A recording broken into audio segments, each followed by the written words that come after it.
Hi, everybody. John McElroy here, talking all things automotive. Today, I'm talking with Mark Gottfredson. He's a partner with Bain and Company. He's got some amazing demographic information that I'm dying to get into talking to him about. But Mark, let me kick it off by just saying that you say that automakers have really missed the change in demographics that's taken place in the U.S., and that the growth that they're anticipating in the coming years is not going to be anywhere near what they're forecasting. Why do you say that? Well, John, the demographics of the world have been changing, and you can think about it in the US, you can think about it in the rest of the world. But we kind of think about what structural demand is and what it's going to be in the future. And there are, of course, uncertainties about structural demand. But when I say structural demand, what I really mean is the demand that is, things can change. Recession impacts demand in a given year for new vehicle sales.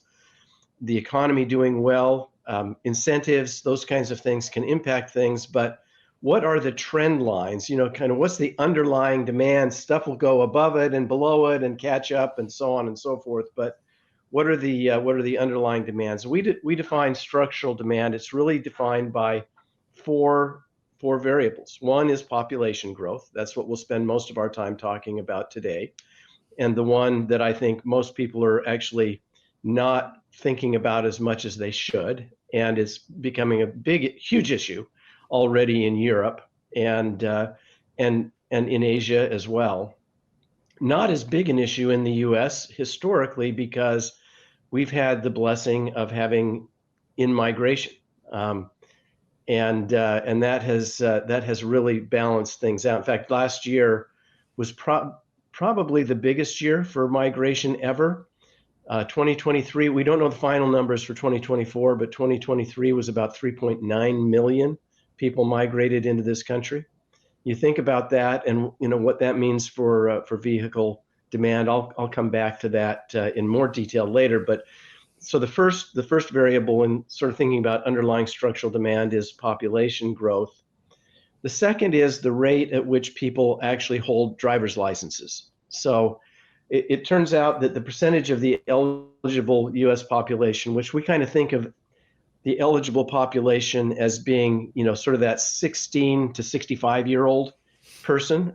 People older than 65 obviously hold licenses, but a lot of people who are 16 don't. And so, you kind of balance those things out. About 86% of that cohort does hold licenses overall, and that's been quite steady for the last couple of decades.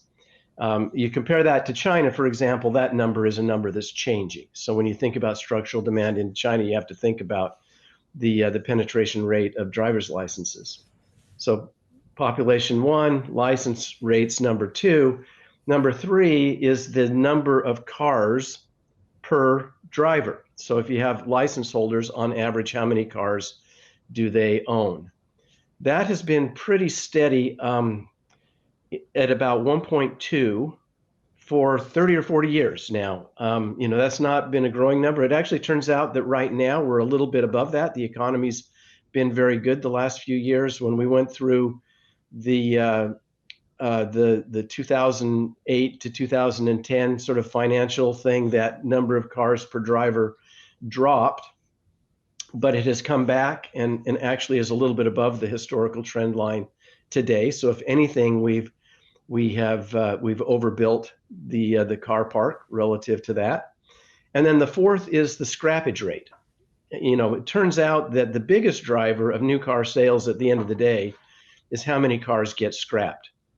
And when I say scrapped, I mean really it can be it's replacement of vehicles due to collisions.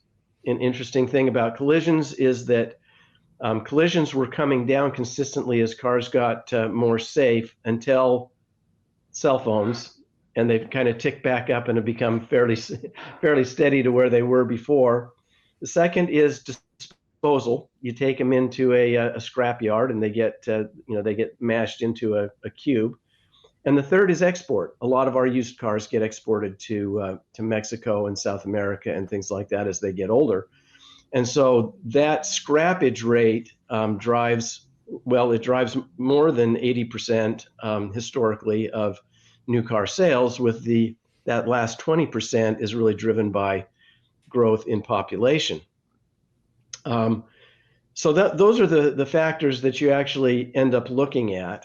And when you look at the demographics, I want to just give you a little bit of a flavor of this in some of the other countries that are out there, and then I'm going to come back to the U.S. and talk about what it means demographically here. But let me just give you an example of when we think about cohorts. You take a country like, just going to do a couple of charts here that I've got. You take a country like Germany in the European Union, and I talk about that age range when people are mostly involved. And let me just give you Germany and Italy. Germany has a cohort of people that are turning 65. I'm going to say cohorts of 5 years, so 65 to 70-year-olds of about 7 million people. Then they've got a cohort of 15 to 19-year-olds that's replacing that group that's about 3 million people. Wow, less than half. Less than half. So you basically have, high vehicle ownership and a large number of people transitioning out, dying, having less cars because they're older and so on and so forth, being replaced with a young group of people that's half the size today. It's literally, that kind of a dimension. Italy's even worse. Italy has about 4.6 million in that 65 to 69 range, and well, it's about 2.7 million that are coming in that 15 to 20 age group coming up. So it's huge. There's kind of this bulge that's coming up from after the war, and then a huge shrinkage. So what you're saying, is, we've had this big baby boom bubble going through the demographic charts, and what's coming up behind it is not nearly enough to replace it. Exactly. China is is a similar situation. They've got about 115 million in that group that's going to go out, and they've got about 80 million coming in. So for them, it's about a third less. It's not quite as bad as in Europe, but it's still pretty bad. Japan and Korea are, of course, even worse than Europe. So now in the United States, the interesting thing is that when you look at our bulge, that bulge doesn't look so much like a bulge. It's pretty much straight down. And as you look at that, you see that Generation Z, millennials, and all of those kinds of things, they're almost as big as the baby boom generation. It's not because birth rates have been high. Birth rates have been consistently coming down, but it's because the U.S. has had this blessing of constant migration in. Now, just to give you a sense of that, if in this last year, or in 2023, 3.9 million net in migration in the United States. If that migration had not happened, the United States population would have dropped by 0.4%.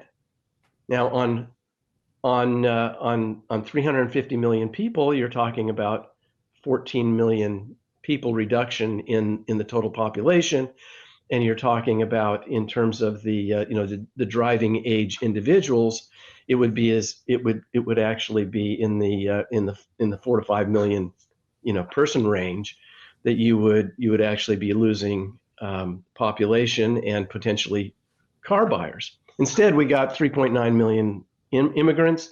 They basically filled that hole.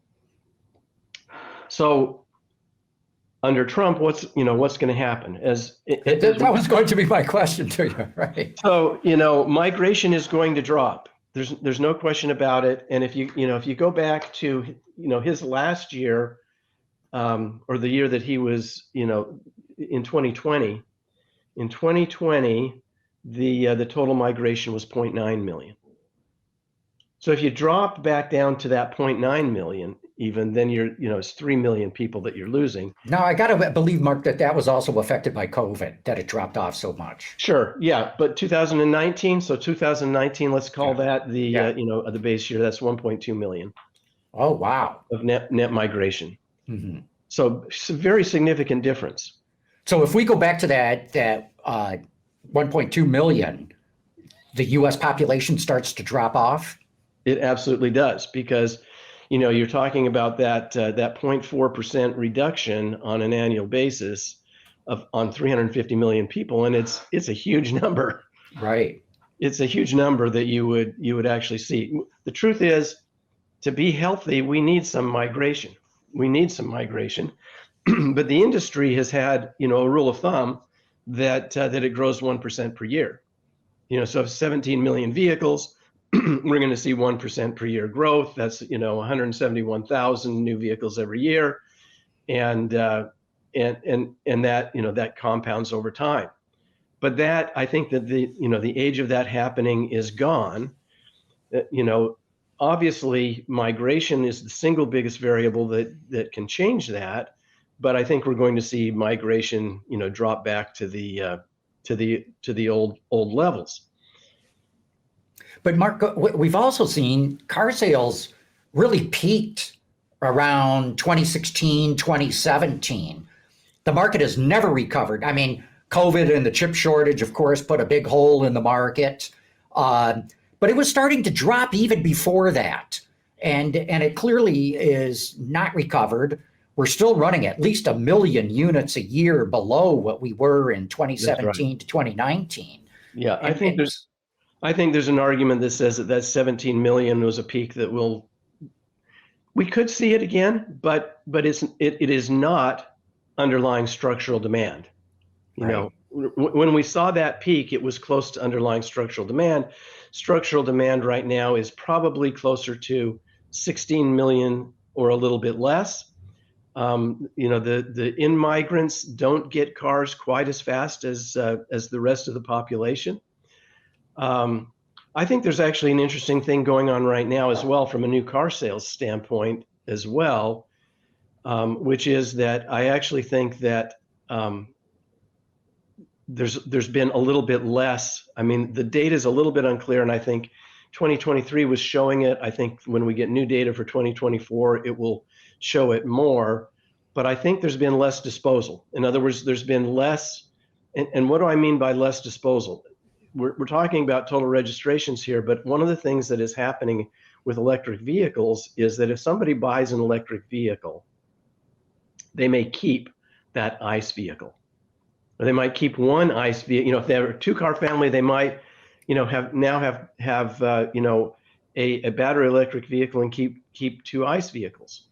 But I mean, what has really happened, and one of the reasons why the charging, we have a problem with charging when it comes to electric vehicles. People are concerned about charging. The infrastructure is not growing, and the people who have charging stations are frustrated because they're not making the money they expected to make, because their utilization is low, even with the infrastructure that's out there.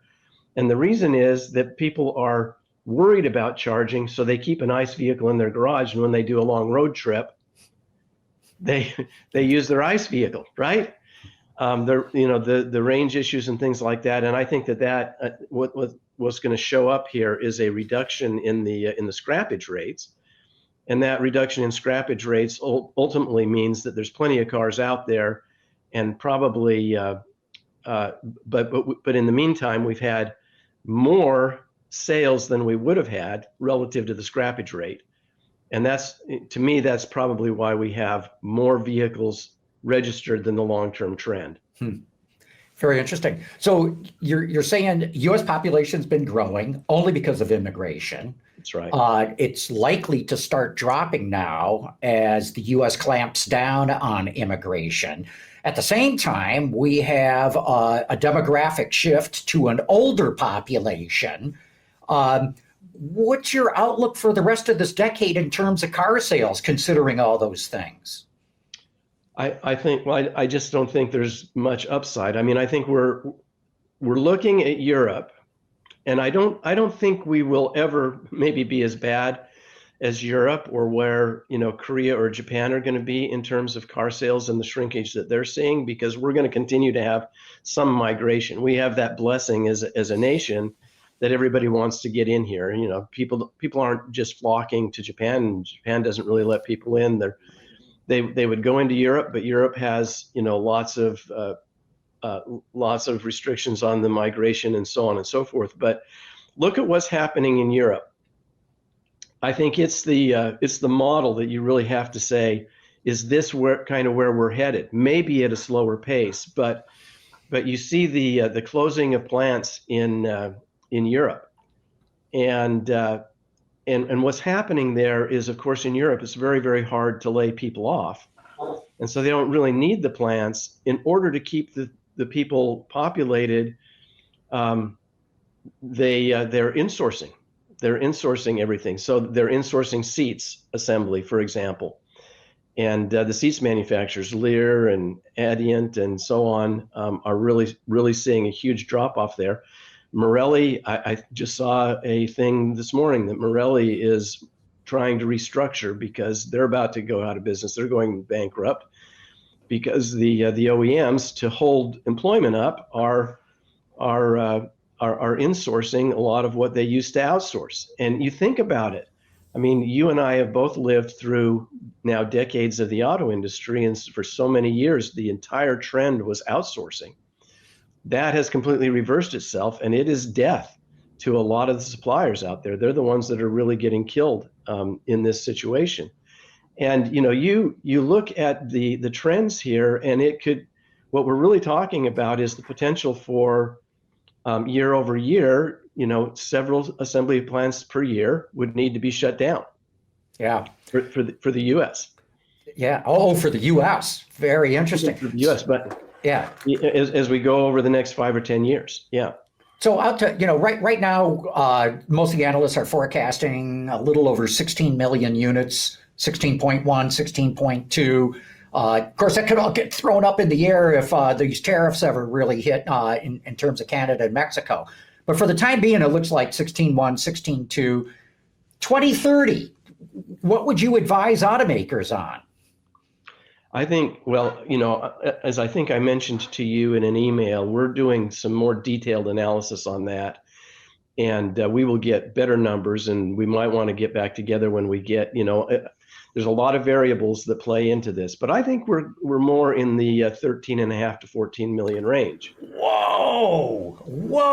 No one, except for you, in the world that I know of is talking like that. They're all still dreaming of the SAR going up by 1 million units. Yeah, and I just think that that's really unrealistic. I just think that the demographics don't play for that. There's a lot of change happening in the industry, and those changes, impact things in the short term up and down. But the sort of the fundamental underlying demand is shrinking, and most of the trends that you would look at move in that direction as well. So, for example, young people are getting driver's licenses later.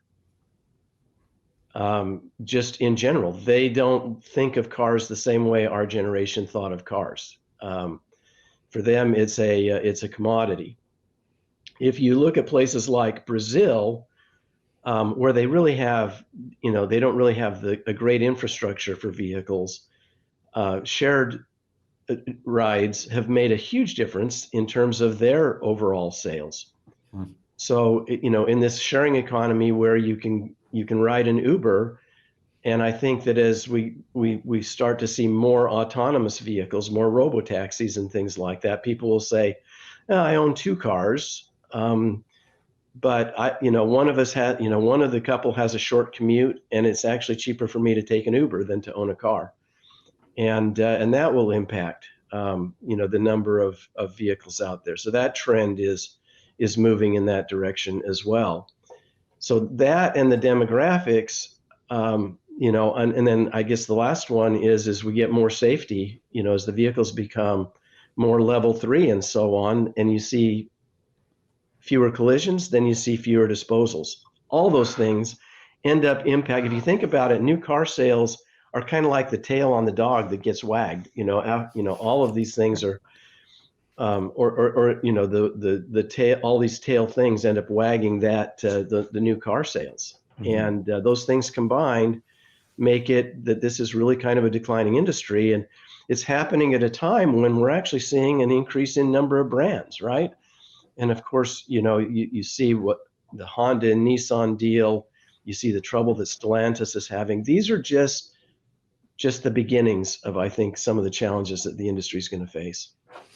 So, Mark, I have always been paying attention to population growth because year in, year out, somewhere between 5 and 6% of the American population buys a new car. And I thought as long as population's growing, car sales should be going up, but that's not happening. Is it?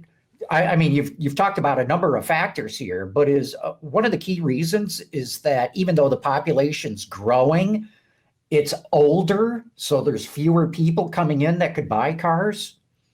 Well, the population has been growing. I mean, I think the population has been growing, and the primary source of growth for a long time now has been migration. Not just that we're increasing numbers of people. The average woman in the U.S. now is having what 1.9 children, and that includes the migrants who tend to be the larger families, those that have come in, and so we're not replacing ourselves. If we want the population to grow, we have to have migration, and if we don't have migration, then the population is going to shrink, like I said, at a rate of about 0.4% per year if it was zero migration. Yeah. And like you say, Europe is kind of the canary in the coal mine. If the US is about 1 million units below where everybody thinks it should be, Europe's probably 3 million units below where everyone thinks it should be. That's right. And there's no way it's going to come back. The numbers that I shared with you where the people dropping out of the market for cars is being replaced by a group that's half the size. You don't come back from that. I'm sorry.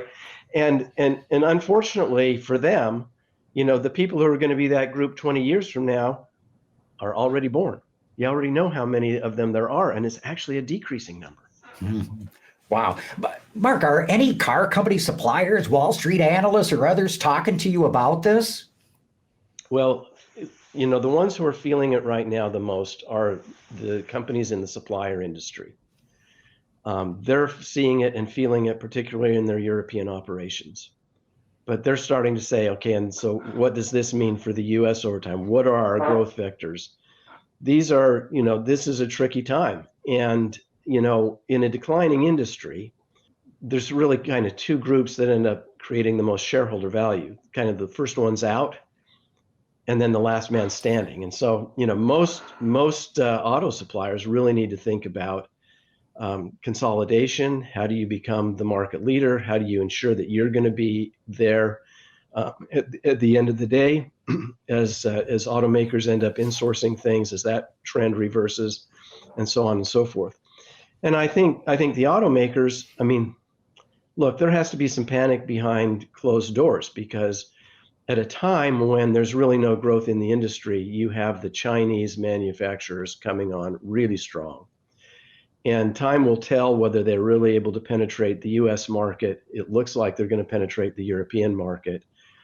But what's happening in China is just crazy. I think, I heard a podcast a little while ago, so I don't independently know this, but they were basically saying that the biggest importer of vehicles into the U.S. was GM a few years ago, about 6 million vehicles, and that has dropped to 2 million.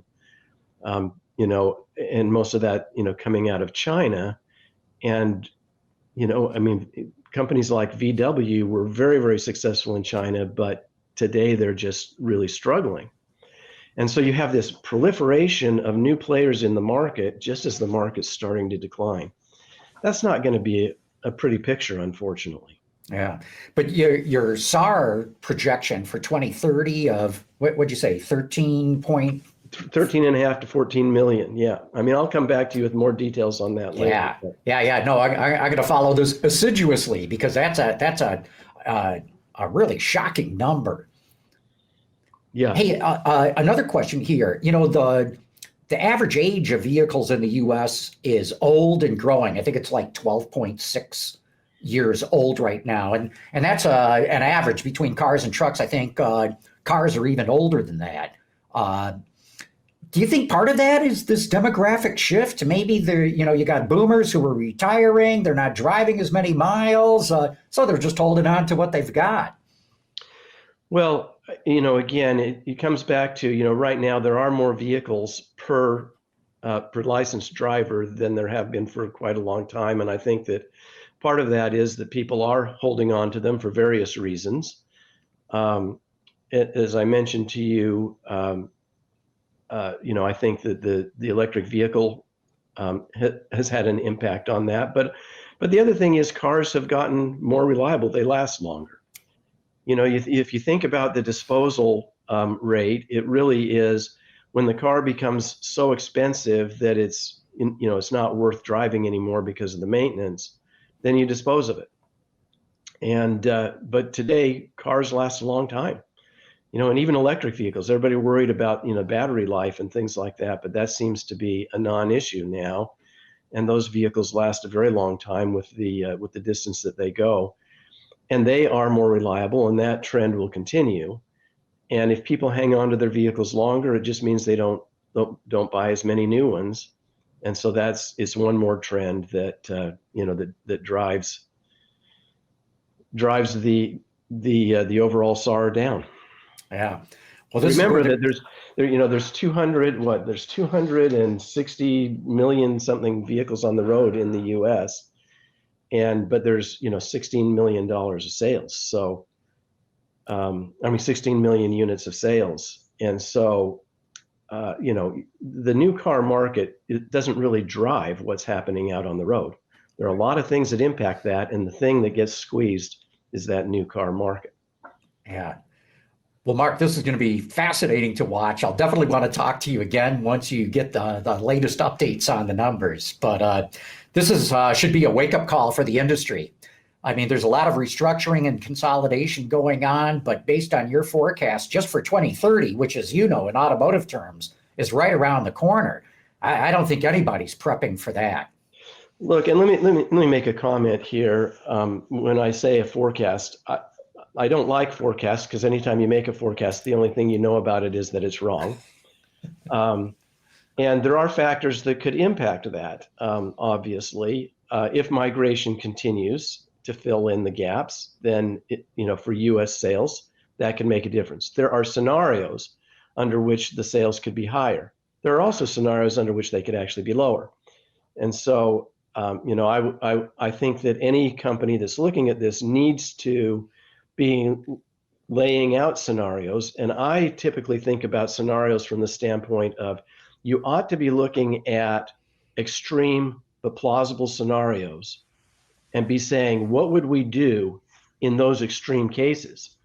Because you have to make decisions well in advance, and being able to make the decision ahead of your competition is worth an awfully lot of money. If you can be right. And so having some scenarios and some signposts around those scenarios is very, very helpful. I would not want anybody to say, on a stack of Bibles, Mark Gottfredson is swearing that it's going to be 14 million vehicles in 2030. But there is a clear scenario based on a lot of the trends out there today that suggest that that's a real possibility. There are some things that could happen that would make that wrong. And understanding those variables and watching them very closely is really what the industry ought to be about. Superb. Mark, thanks so much for your time today. Very, very interesting data here. Very good to talk to you, John.